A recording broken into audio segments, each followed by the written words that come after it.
Señora, no tengo tiempo de explicarle. Coja esto, no se lo dé a nadie. Yo nunca ¿Pero qué estuve es aquí. esto? ¿Pero por qué me lo das a mí? Pero cuéntame, ¿pero tú quién eres? Pero dime algo.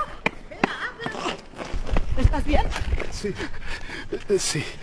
¿Qué es esto? Explícamelo. No, ok, no puedes decirle a nadie. Es un transistor de un arma de pulso electromagnético. ¿Y por qué me lo das a mí? Porque saben que yo lo tengo. De ti nadie sospecharía. Lo siento, tengo que ir. Espera un momento.